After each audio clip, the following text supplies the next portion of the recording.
Dégage avant que je t'humilie, l'ancêtre. Mon nom est Richard. J'ai 51 ans et j'ai passé 12 ans dans les forces spéciales avant de m'installer dans la vie civile à Paris. Le gamin qui bombe le torse devant moi pense que ses muscles le rendent dangereux. Il s'appelle Kevin et il entraîne ma femme, Danielle, depuis 3 mois. Des séances de coaching personnel qui s'éternisent. Des textos à des heures indues. Le genre d'attention qui pousse un mari à remarquer certaines choses. J'étais à l'entrée de la salle de sport Force Maximale, le regardant s'approcher de moi avec cette arrogance que les jeunes acquièrent quand ils pensent que le monde leur appartient. L'agitation de fin de journée était intense autour de nous. L'air était lourd, imprégné d'une odeur de sueur, de désinfectant bon marché et de l'énergie nerveuse des corps qui se poussaient à leurs limites. Des employés de bureau qui brûlaient le stress de la journée sur des tapis de course et des vélos d'appartement. Des étudiants qui se pavanent les uns devant les autres dans l'espace poids libre, leur grognement d'effort ponctuant le rythme électronique qui s'échappait des enceintes. Tout le monde pouvait voir la confrontation qui se préparait, comme des nuages d'orage qui s'accumulent à l'horizon. Les conversations se sont tues. Le rythme des entraînements a ralenti. L'attention de tous s'est tournée vers nous. « Tu n'es pas assez homme pour elle », a continué Kevin, sa voix résonnant dans la salle de musculation avec une arrogance théâtrale. Il voulait un public. Il voulait des témoins pour le voir humilier le vieux mari qui ne pouvait plus satisfaire sa femme. Ses yeux brillaient d'anticipation, certains d'une victoire facile. Je n'ai pas répondu. J'ai simplement marché jusqu'à un banc de développé couché vide et je me suis assis. Le revêtement en vinyle était craquelé et froid contre mon dos. J'ai commencé à défaire mes chaussures de travail. Un geste lent et délibéré. Les lacets en cuir étaient usés mais fiables, comme tout ce que je préférais dans la vie. Chaque mouvement était méthodique. Une routine qui calmait la tempête en moi. Kevin m'a suivi, s'enhardissant à chaque pas, interprétant mon silence comme une faiblesse, comme la peur d'un animal acculé. « Daniel m'a tout raconté sur toi », a-t-il dit, se plaçant là où le miroir capturerait son meilleur profil. « Comment tu t'es laissé aller? Comment tu ne prends plus soin de toi ?» Les membres de la salle commençaient à se rassembler, formant un demi-cercle autour de nous. Je pouvais sentir leurs regards, leur téléphone probablement déjà en train de sortir de leur poche, prêt à enregistrer. Les réseaux sociaux adoraient ce genre de drame. Un homme plus âgé se faisant donner une leçon par un jeune coach sportif. L'histoire s'écrirait toute seule et il en serait le héros. J'ai retiré ma chaussure droite et l'ai posée soigneusement à côté du banc. Le son doux du caoutchouc sur le sol était presque inaudible au milieu de la tension croissante. Kevin parlait toujours, construisant sa performance pour la foule grandissante. Il avait une bonne définition musculaire. On ne pouvait pas le nier. Il passait probablement 2 heures par jour à entretenir ce physique, suivant un régime strict, utilisant tous les compléments alimentaires appropriés, tous les marqueurs visibles de la forme physique qui impressionnent les gens qui ne connaissent pas la différence fondamentale entre paraître fort et être fort. « Dernière chance, l'ancêtre », a dit Kevin en faisant craquer ses doigts, un cliché de film d'action. « Tire-toi, et peut-être que je serai sympa avec Danielle quand elle me demandera de tes nouvelles tout à l'heure. » Un rire étouffé est venu de la foule. Il avait le contrôle, ou du moins c'est ce qu'il pensait. J'ai commencé à m'occuper de ma chaussure gauche, sans me presser avec les lacets. La foule devenait impatiente. Ils voulaient de l'action. Ils voulaient voir ce qui se passerait quand la jeunesse rencontrerait l'âge, quand la testostérone rencontrerait l'expérience. Ce qu'ils ne comprenaient pas, c'est qu'ils avaient déjà manqué le plus important. Au moment où Kevin a décidé de rendre cela public, il avait déjà perdu. La guerre ne se gagne pas sur le champ de bataille, mais dans la préparation. J'ai fini avec mes lacets et je l'ai regardé pour la première fois depuis que j'étais entré. Mon regard a croisé le sien dans le miroir. « Tu as fini de parler, gamin ?» Danielle et moi nous sommes rencontrés il y a 15 ans, alors que je quittais l'armée et que j'essayais de me réadapter à la vie civile. Elle travaillait comme directrice d'agence bancaire, très professionnelle, avec des sourires répétés et des tailleurs élégants. J'ai été attiré par sa confiance, par la façon dont elle gérait les clients difficiles, avec une patience que moi, entraîné pour des réactions immédiates, j'enviais profondément. Nous nous sommes mariés après 2 ans. Avons acheté une maison à Neuilly-sur-Seine, un refuge loin du chaos de la ville, et avons commencé à parler d'enfants qui, pour des raisons que nous n'avons jamais comprises, ne sont jamais venus. L'armée m'a appris à lire les situations, à percevoir quand les schémas changeaient, aussi minime soit l'altération. Les schémas de Danielle changeaient depuis des mois, des heures plus longues à la salle de sport, De nouveaux vêtements qui montraient plus de peau qu'elle n'en avait jamais porté, une distance dans sa voix quand elle parlait de sa journée, comme si elle récitait un script. Je l'ai mentionné une fois, gentiment, pendant un dîner. Elle a rejeté cela comme des objectifs de remise en forme de la quarantaine. Un besoin de se sentir à nouveau désirable. J'ai accepté, parce que je voulais y croire. Kevin Rodriguez est apparu dans nos conversations progressivement, comme une infiltration subtile. D'abord comme le nouveau coach de la salle, puis comme Kevin dit que cet exercice est meilleur pour les fessiers, et enfin comme l'expéditeur de textos tard le soir qu'elle prétendait n'être que des planifications d'entraînement. J'ai été en territoire hostile assez longtemps pour reconnaître quand quelqu'un collecte des informations sur ma position, testant mes défenses. Il y a 3 semaines, je suis passé en voiture devant la salle pendant ce qui aurait dû être l'heure d'entraînement de Danielle. Sa voiture n'était pas sur le parking. Ce soir-là, quand je lui ai posé la question, elle a dit qu'elle était passée aux entraînements du matin, qu'elle avait oublié de me le dire. Mais son sac de sport était toujours dans le placard de notre chambre, intact, et elle est rentrée à la maison sentant un parfum cher, pas la sueur. C'est là que j'ai commencé à vraiment prêter attention, de la même manière que j'observais les schémas de mouvement des insurgés dans les zones de combat. Danielle prenait une douche immédiatement en rentrant, même en prétendant s'être douchée à la salle. Elle posait son téléphone face contre table pendant le dîner, une nouvelle habitude révélatrice. Des signes petits, mais cohérents. C'étaient les miettes de pain qui mèneraient à la vérité. Hier, je les ai vus ensemble dans un café du Marais. Pas à la salle, pas pendant une séance d'entraînement. Danielle riant de quelque chose que Kevin disait, sa main touchant son bras d'une manière que les épouses ne touchent pas leur coach. Ils ne m'ont pas vu. J'étais de l'autre côté de la rue, dans ma voiture, sentant un froid qui ne venait pas de la climatisation. J'en avais assez vu. Kevin pensait probablement qu'il était le premier jeune à attirer l'attention d'une femme plus âgée et mariée. Il pensait que sa jeunesse et ses muscles lui donnaient un avantage que j'avais avec le temps perdu. Ce qu'il ne comprenait pas, c'est que l'entraînement des forces spéciales ne concernait pas seulement la condition physique. C'était une question de patience, de stratégie, d'attendre le moment exact pour appliquer la quantité exacte de pression pour faire s'effondrer l'ennemi sous le poids de ses propres erreurs. Les signaux d'alerte étaient là depuis des mois, mais je les ai ignorés. J'ai fait confiance là où j'aurais dû vérifier. J'ai accordé à Danielle le bénéfice du doute, alors que le doute était la seule réponse justifiée. C'était ma faute. Mais l'erreur de Kevin était plus grande. Il a rendu ça personnel, il a rendu ça public, il en a fait une question de respect. Je me suis levé du banc, mes chaussures bien lacées, sentant le soutien familier à mes chevilles. Maintenant, Kevin parlait toujours à son public, jouant toujours le rôle du jeune étalon confiant. Il n'avait aucune idée que tout ce qu'il venait de dire et de faire était sur le point de lui coûter plus qu'il n'aurait jamais pu l'imaginer. « Alors, qu'est-ce que tu vas faire, l'ancêtre ?» a demandé Kevin en bombant le torse. « Tu vas faire quelque chose ou tu vas rester assis là comme tu le fais à la maison ?» Ce dernier commentaire a touché différemment, non pas parce qu'il m'a blessé, mais parce qu'il a confirmé ce que je soupçonnais. Danielle avait parlé de notre vie privée, partageant des détails qui n'appartenaient qu'à nous deux, me dépeignant comme le mari négligent qui n'appréciait pas ce qu'il avait. Elle lui donnait les munitions pour m'attaquer. J'ai fini de lasser mes chaussures et je me suis levé lentement, en profitant pour étirer mon dos avec un craquement audible. Kevin a interprété cela comme de la raideur, l'âge qui me rattrapait. Il avait à moitié raison.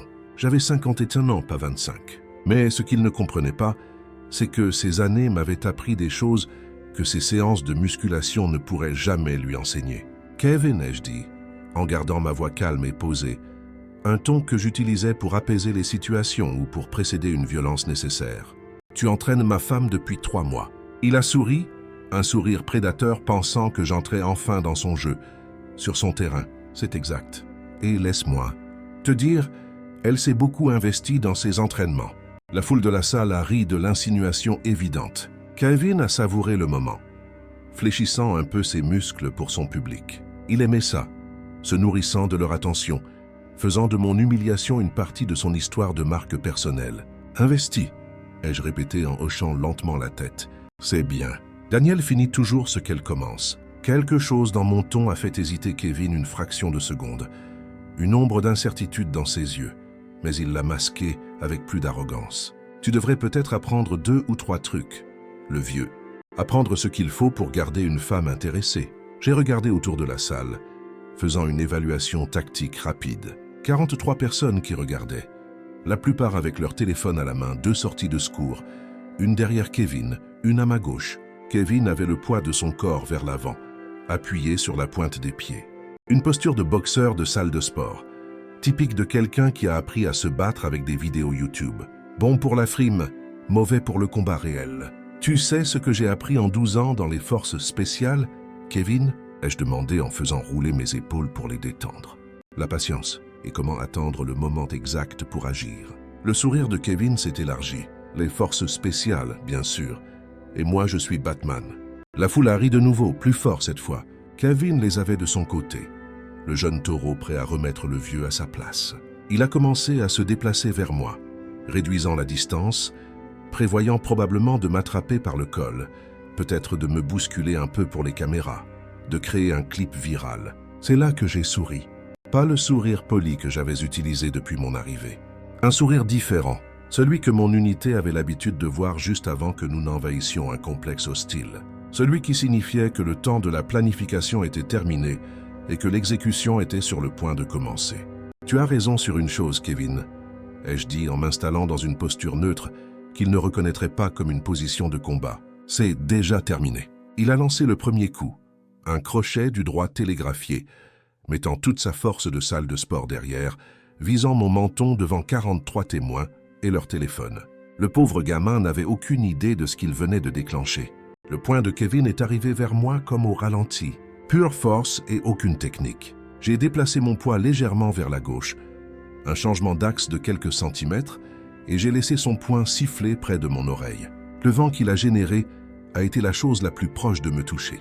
Son élan l'a emporté vers l'avant, complètement déséquilibré, et je l'ai aidé avec la plus douce des tapes sur son épaule. Il a trébuché en me dépassant et s'est écrasé la poitrine contre le râtelier à poids, faisant tomber des disques de 20 kilos sur le sol avec un bruit assourdissant qui a résonné dans la salle comme un coup de tonnerre. La foule a explosé dans un mélange de rires surpris et d'exclamations.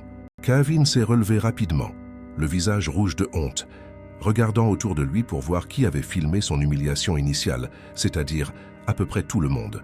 Un coup de chance, l'ancêtre, a-t-il grogné, essayant de retrouver son sang-froid. Mais je pouvais entendre l'incertitude poindre dans sa voix. Ça ne s'était pas passé comme il l'avait prévu dans sa tête. Vraiment? Ai-je demandé, toujours debout au même endroit, les mains détendues le long du corps. Kevin a attaqué à nouveau, cette fois en essayant un plaquage bas, un mouvement de rugby qui fonctionnait probablement bien contre d'autres culturistes qui se battaient comme dans un film. Je n'étais tout simplement pas là quand il est arrivé. Je me suis écarté à la dernière seconde. J'ai utilisé son propre élan pour le guider tête la première dans le rameur. L'impact de son corps contre le métal a fait un bruit sourd et satisfaisant.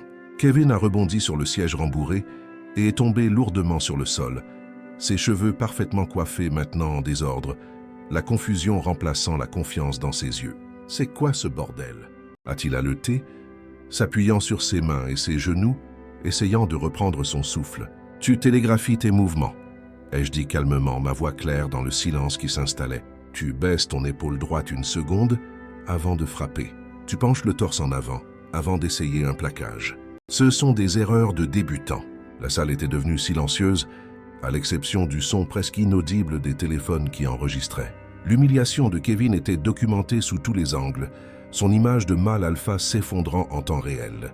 Il a regardé autour de lui désespérément, réalisant que cela ne se passait pas comme il l'avait promis à son public. « Arrête de bouger et batte-toi comme un homme », a-t-il crié, la voix brisée par la frustration, en s'avançant à nouveau.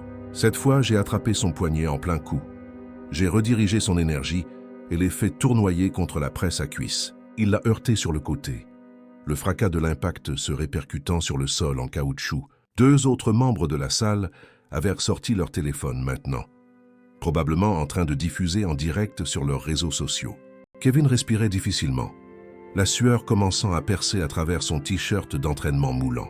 Le sourire confiant avait complètement disparu, remplacé par un masque de frustration et une panique croissante. Ce n'était pas la victoire facile qu'il attendait devant le mari de Daniel. « Comment tu fais ça ?» a-t-il exigé, en essuyant un filet de sang sur sa lèvre coupée avec le dos de la main. « 12 ans dans les forces spéciales, lui ai-je rappelé patiemment. Tu pensais que je mentais. » Les yeux de Kevin se sont rétrécis.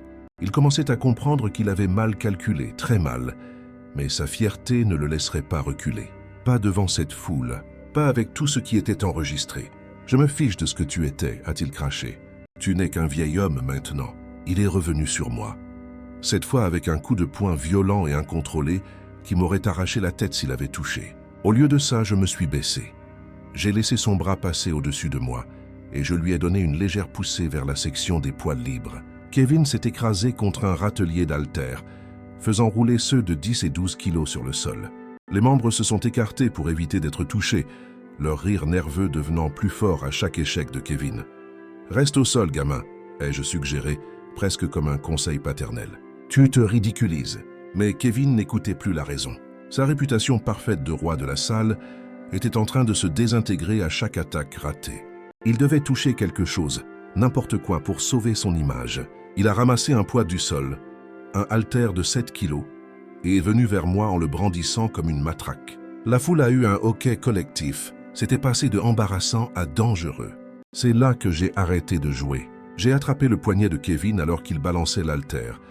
J'ai appliqué une pression sur un faisceau nerveux que j'avais appris lors de l'entraînement au combat avancé. Ses doigts se sont engourdis instantanément, le poids tombant sur le sol avec un bruit sourd. Tentative d'agression avec une arme, ai-je dit à voix basse mais audible dans le silence, en tenant toujours son poignet devant 43 témoins.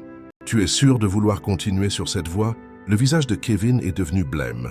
Il a essayé de se dégager, mais ma prise était comme de l'acier. 12 ans de conditionnement militaire contre 3 ans d'entraînement en salle pour l'esthétique. Il n'y avait pas de compétition. « Lâche-moi », a-t-il murmuré, la combativité l'abandonnant enfin. Je l'ai lâché et j'ai fait un pas en arrière. Kevin a serré sa main engourdie contre sa poitrine, la peur pure remplaçant l'arrogance qui avait déclenché tout ce désordre. « Tu veux savoir ce que j'ai vraiment appris dans les forces spéciales, Kevin ?» Ai-je demandé assez fort pour que tout le monde entende? Comment lire les gens? Comment identifier les menaces? Et comment reconnaître quand quelqu'un transmet des informations à l'ennemi? La salle était maintenant dans un silence total. Même la musique de fond semblait s'être tue. « Tu vois, ça fait 3 mois que je vous observe, toi et ma femme. » Ai-je continué en marchant lentement autour de lui. Les rendez-vous au café qui n'étaient pas des séances d'entraînement. Les textos tard le soir sur les planifications d'entraînement. La façon dont Daniel a commencé à prendre 2 douches par jour et à poser son téléphone face contre table pendant le dîner. Le visage de Kevin est passé de blême à blanc fantomatique. Il ne s'attendait pas à ce que cette conversation devienne publique. « Daniel t'a parlé de notre vie privée, n'est-ce pas ?» ai-je insisté. Sur le fait que je travaille de longues heures, que je suis distant ces derniers temps, que la flamme de notre mariage s'est éteinte. Kevin a regardé nerveusement autour de lui, cherchant une voie de sortie.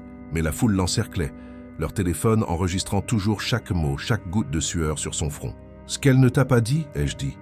Ma voix chargée d'un poids qui a fait que tout le monde s'est penché pour écouter. C'est que je travaille ces longues heures pour payer les traitements de chimiothérapie de sa mère. Que j'ai été distant parce que je cherchais des spécialistes du cancer. Que je coordonnais avec la mutuelle, m'assurant qu'Éléonore reçoive les meilleurs soins possibles à l'hôpital américain de Paris. Le silence s'est prolongé, dense et lourd. La respiration de Kevin était courte, paniquée. « Daniel ne le sait pas encore », ai-je continué. Je voulais lui faire la surprise quand tout serait arrangé, mais tu sais quoi? Je pense qu'elle mérite de connaître la vérité sur nous deux. J'ai sorti mon téléphone. J'ai cherché le numéro de Daniel et je l'ai mis sur haut-parleur. La sonnerie a résonné dans la salle silencieuse. « Richard ?» La voix de Daniel était claire et un peu fatiguée. Je sors du bureau. « Tout va bien ?»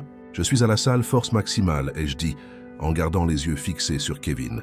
« J'ai une conversation avec ton coach. Il y a eu une pause. La tension était palpable. Oh, je peux expliquer. »« Pas la peine, » ai-je interrompu. « Kevin ici a été très instructif.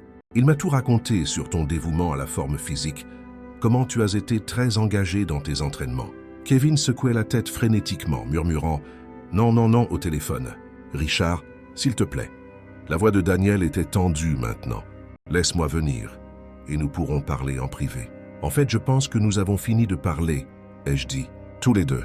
Kevin était justement en train d'expliquer à tout le monde ici comment il est assez homme pour prendre la femme d'un autre. N'est-ce pas, Kevin?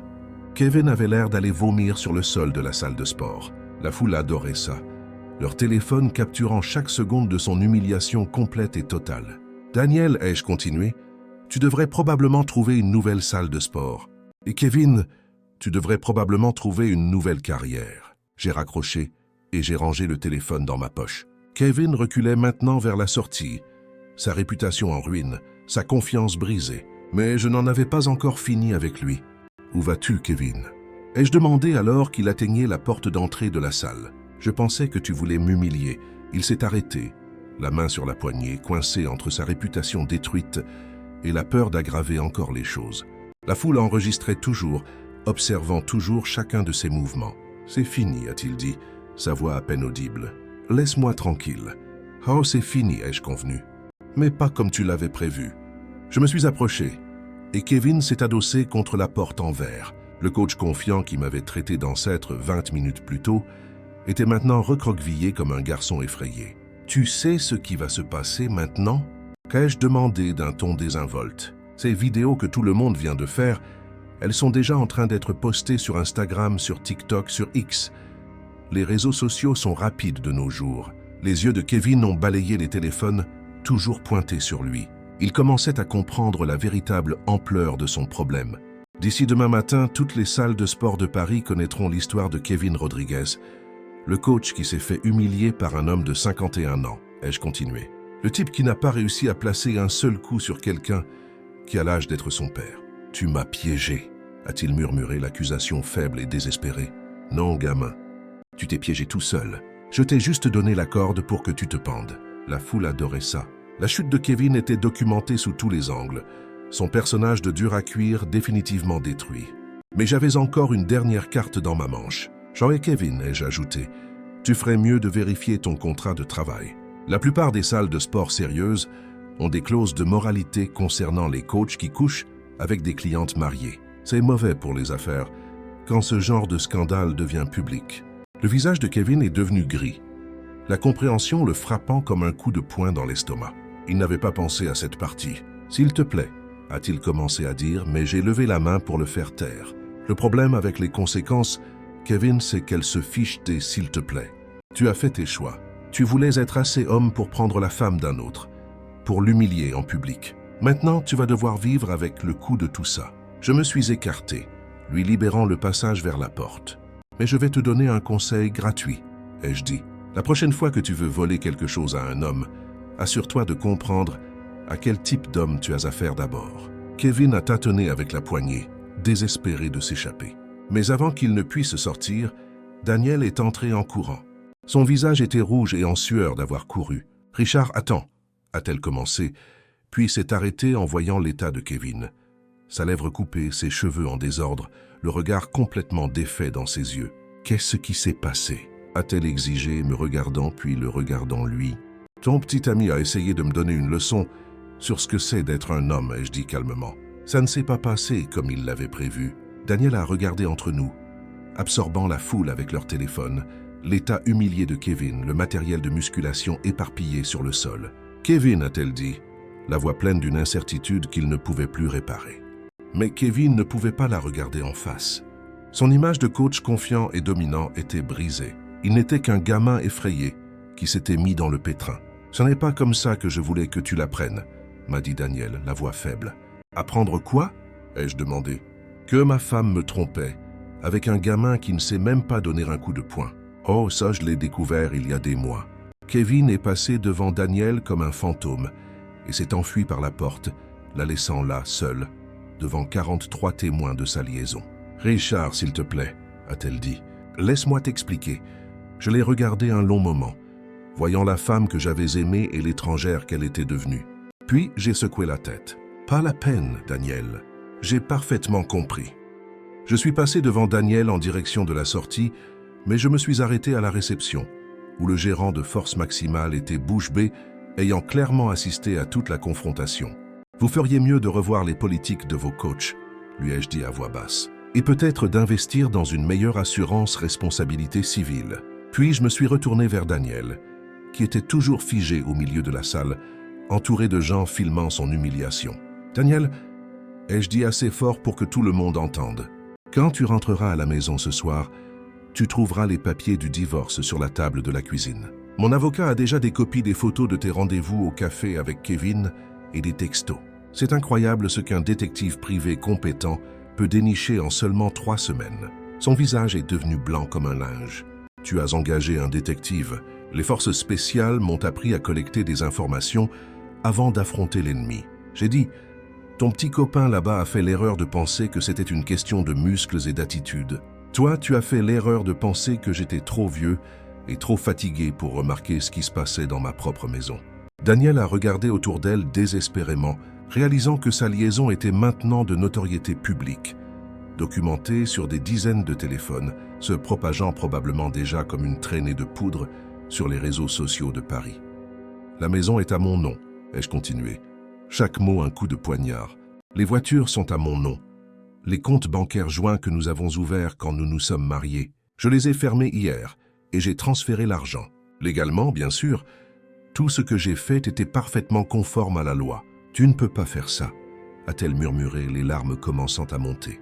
C'est déjà fait, ai-je dit. Ah, et Daniel, tu voudras peut-être demander à Kevin des nouvelles de son emploi. J'ai entendu dire que Force Maximale n'aime pas les coachs qui créent ce genre de publicité négative. J'ai jeté un dernier regard à la salle de sport, à la foule qui filmait toujours, à la bouteille d'eau et à la serviette de Kevin abandonnée près du râtelier à pois où son humiliation a commencé. Bon entraînement à tous, ai-je dit, et je suis sorti dans l'air du soir parisien.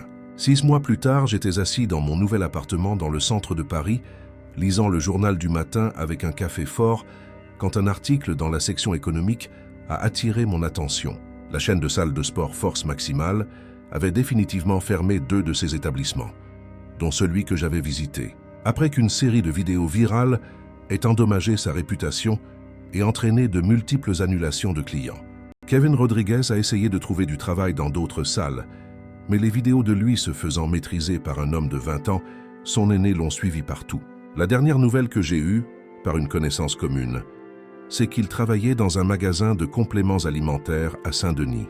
Ses rêves de devenir un influenceur fitness, définitivement détruits par 30 minutes de vidéos, Danielle a emménagé chez sa sœur à Deauville, après la finalisation du divorce.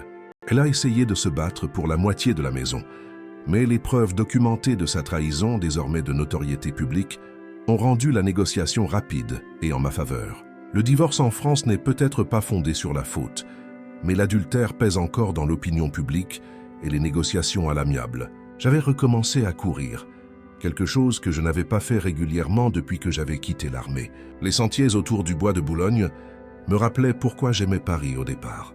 Les gratte-ciel au loin, l'énergie de la ville, le sentiment d'espace et de possibilité. Mon téléphone a vibré avec un message de ma sœur de Provence. J'ai vu les vidéos de la salle de sport sur Internet. Fier de toi pour avoir géré ça avec classe et contrôle. J'ai souri et j'ai rangé mon téléphone. Les vidéos étaient effectivement devenues virales, mais pas pour les raisons que Kevin espérait. Elles sont devenues une leçon virale sur la différence entre paraître dur et être dur, entre les muscles d'exhibition et la vraie force. Ce soir-là, je suis monté sur le toit terrasse de mon immeuble et j'ai regardé le coucher de soleil sur la ville. Pour la première fois depuis des mois, peut-être des années, j'ai ressenti une paix complète. La vie de Kevin Rodriguez est devenue une histoire édifiante partagée dans toute la communauté du fitness à Paris. Son humiliation, se répétant à l'infini sur les réseaux sociaux, tandis que les membres de la salle utilisaient son échec comme divertissement, détruisant toute chance qu'il avait de reconstruire sa carrière dans l'industrie qu'il pensait un jour dominer. Daniel a fait face à ses propres conséquences lorsque l'affaire est devenue publique, perdant non seulement son mariage, mais aussi sa position dans les cercles sociaux qui l'accueillaient autrefois, forcé de reconstruire sa vie dans l'ombre de sa trahison publique. Les vidéos virales ont servi de documentation permanente de leur choix, garantissant qu'aucun des deux ne pourrait échapper aux conséquences de leurs actions. Parfois, la réponse la plus forte à la trahison n'est pas la violence ou la colère, mais la patience de laisser les gens révéler leur vrai caractère, et ensuite, de les guider pour qu'ils fassent face aux conséquences naturelles de leur choix. Et pour ça, 12 ans d'entraînement m'avaient très bien préparé.